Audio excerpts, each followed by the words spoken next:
To replace the battery, first we'll need to take out the key, which is right there. There's a slider here, we'll slide it down and then take out the key.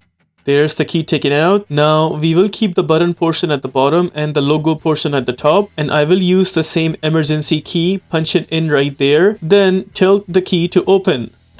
There it is, it's opened. Now we'll just take out the top cover carefully, and right there is the location for the battery. I'll use a screwdriver like this. We'll punch in the screwdriver in that spot to pull the battery outwards.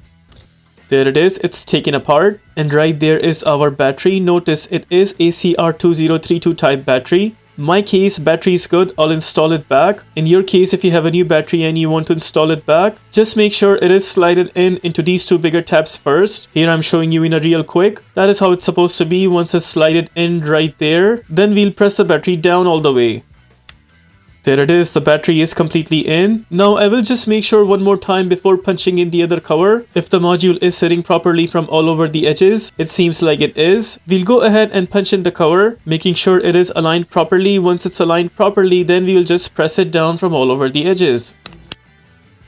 Seems all good. It is completely in from all over the edges. Now we'll go ahead and punch in the emergency key where we took it out from earlier. Just slide in the key inside.